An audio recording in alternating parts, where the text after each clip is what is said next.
ভারতের হাত ধরেই বিজয় দিবস, ভারতের হাত ধরেই পাকিস্তানকে হারানো, ভারতের হাত ধরেই স্বাধীনতা।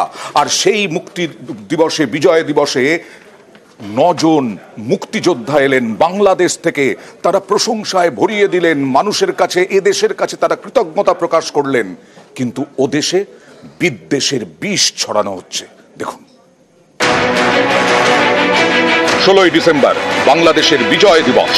71 সালে ভারতের হাত ধরে স্বাধীনতার সূর্য ওঠে, নতুন একটা দেশের জন্ম হয় বাংলাদেশ। প্রতিবারের মতো এবারেও বিজয় দিবস পালিত হয় ফোর্ট উইলিয়ামে। সেখানে হাজির হন বাংলাদেশের 9 প্রতিনিধি। তাঁদের মনে আজও সেই 71-এর স্মৃতি, আর গলায় ভারতের প্রতি কৃতজ্ঞতা।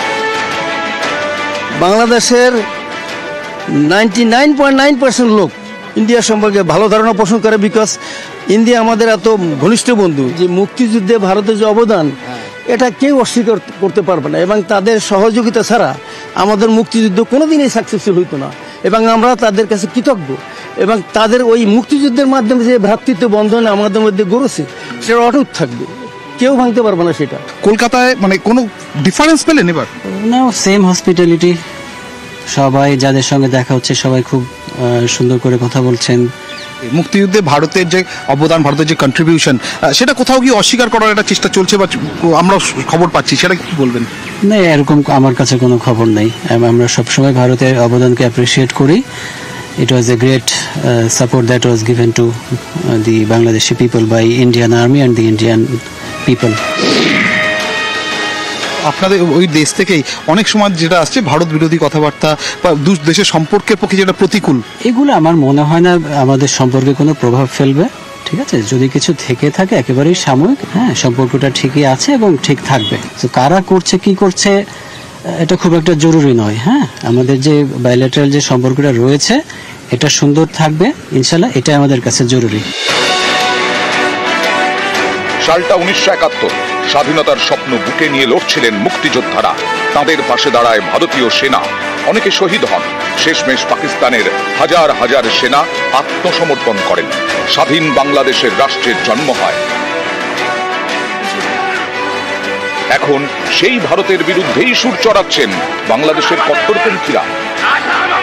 বাংলাদেশের স্বাধীনতা, সার্বভৌমত্ব, বাংলাদেশের বিজয় দিবসের প্রতি যদি ভারতের দায় থেকে থাকে, সম্মান থেকে থাকে, অবিলম্বে ভারত গণহত্যাকারী, যুদ্ধ অপরাধী, মানবতা বিরোধী অপরাধী শেখ হাসিনাকে বাংলাদেশের বিচারের কাছে সুপর্দ করবে।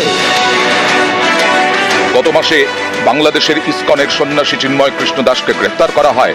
তারপর থেকে সে দেশে অস্থিরতা চরমে। সংখ্যালঘুদের ওপরে লাগাতার নির্যাতন হচ্ছে বলে অভিযোগ। বারবার ভারত বিদ্বেষী কথা শোনা যাচ্ছে কট্টরপন্থীদের গলায়। 4 দিনের মধ্যে আমরা কলকাতা দখল করে নেব। শেখ হাসিনার মতে উগ্র শক্তিকে মদদ দিচ্ছে ইউনূস সরকার। বিবৃতিতে তিনি লিখেছেন, ইউনূস সরকারের প্রধান লক্ষ্য হচ্ছে মুক্তিযুদ্ধের চেতনা ও মুক্তিযুদ্ধের পক্ষের শক্তির বিরুদ্ধে বিষোদ্গার করা এবং তাদের কণ্ঠরোধ করা।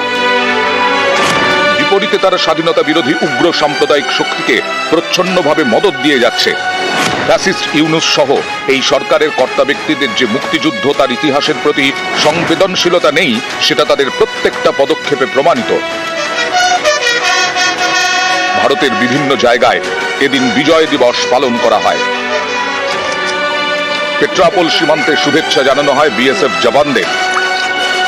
71-এর সেই যুদ্ধে বিজয় ভারত ভোলেনি, কিন্তু বাংলাদেশের অনেকে ইতিহাস ভুলে বিষ ছড়াচ্ছেন, ভারত বিদ্বেষের বিষ। পাকিস্তানের গোলামি বাদ দিয়ে ভারতের গোলাম হয়েছিল বাংলাদেশ। নিউজ 18 বাংলা।